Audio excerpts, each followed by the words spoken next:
All right, let's take a look at how we're going to build a test list for the add fractions feature. So of course, I'll put a little title here, add fractions. Now, you probably would start with something really straightforward, thinking about adding fractions. So how about a couple of really simple fractions? 1/2 plus 1/3 equals 5/6.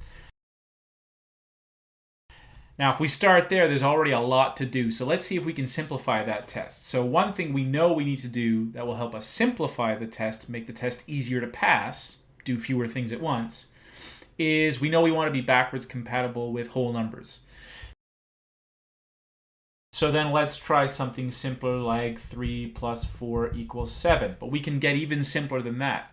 How about 3 plus 0 equals 3? How about even 0 plus 0 equals 0? Now, I don't know about you, but it seems to me like this is the simplest test we could possibly write that would force us to do something. And that's what we call the kernel, right? The kernel of a feature is an example that's so simple that it takes the bare minimum effort to make it pass.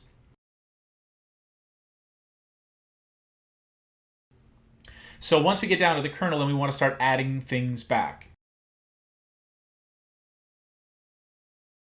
So what happens if the first number is not 0? We already have that test. What happens if the second number is not 0? Notice that I'm just randomly choosing new numbers each time. That's kind of an interesting testing heuristic, right? Just don't use the same numbers for every test, because then you might accidentally make some really weird assumptions. Think about the programmer who will insist on writing something that passes only the exact specifications. So we want to add a little variety in there. So what happens if the first number is not 0? What happens if the second number is not 0? What happens if both of them aren't 0? And what if one of them is negative? So how about -3 plus 1 equals -2? And how about -5 plus 8 equals 3? So now I think we've dealt with the negative thing. I'm going to put negative over here just to make sure that we're thinking about that. We want to cross that stuff off as we go. So now that we have something that is backwards compatible with whole numbers, now we can go back to looking at fractions. So what would the simplest case for fractions be? Well, how about fractions where the denominators are all the same? So how about 3/4 plus,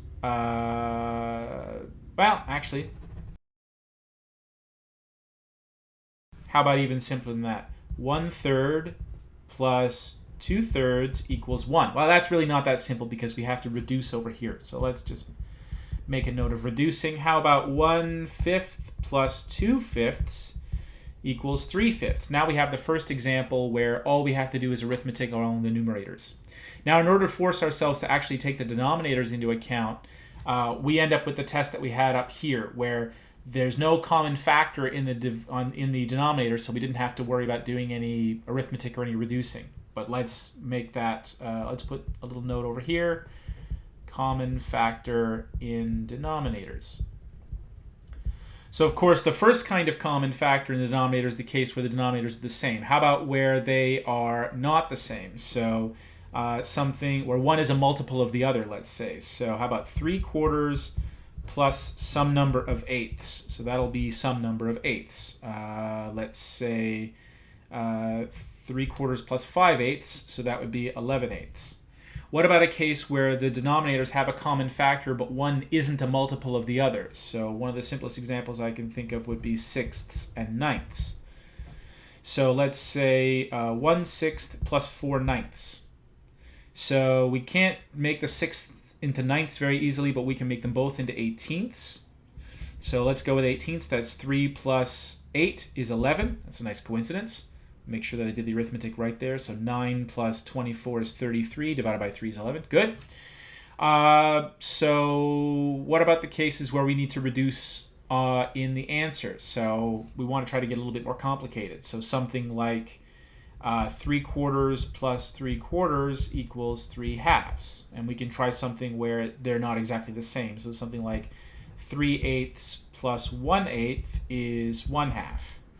What about combining the cases where we have one denominator is a multiple of the other and we need to reduce the answers? So what would it take there? How about our fourths and eighths? where the answer is going to be either halves or fourths. So 3, what can we put over here? I guess we need to put something even, which would kind of defeat the purpose. So maybe that's not going to work so well. Let's try the 6th and 9th again, and try to make that reduce all the way down to something like thirds. I don't know. So, well, maybe we're trying too hard here. Maybe this is good enough to get started. What we have here now are a bunch of tests. We show that we're backwards compatible with whole numbers. Simple fractions work. We can sneak up on the simple fractions by not having to do any arithmetic in the denominator, making the common factor in the denominator obvious, a little less obvious. We do a little reducing in the answer. We have one where we reduce to 1. Maybe just, let's add something in negatives just to be sure. So how about -1/4 plus 3/4 equals 1/2? And just for the sake of it, how about 3/8 plus -1/2 would be -1/8. And I think that's probably enough to get started. I mean, we could probably write a few more tests down, but I feel right now like I'm not really adding anything by writing more tests. So I got the negative case covered. I can't think of anything else I need to worry about.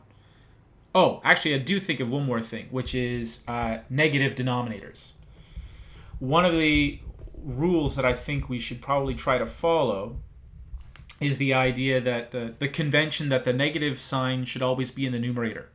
So it's although you would never write something like 1 over -2, you would always write that as -1/2, and we kind of have it built in that really understood that really means -1 divided by 2. So maybe it's not a bad idea to take one of our negative cases, since in our program we will be able to create a fraction where the numerator is positive and the denominator is negative. Then let's try writing this exact same test over here, but like this. So instead of -1/4, how about 1 over -4 plus -3 over -4 equals 1/2. This is probably our most interesting test. It has reducing, it has the negatives. About the only way to make it more interesting would be to add some of the common denominator stuff. I think that's probably good enough. So now we have our set of tests. I think we're ready to get started and try to write some code. So let's take a look and see what that looks like.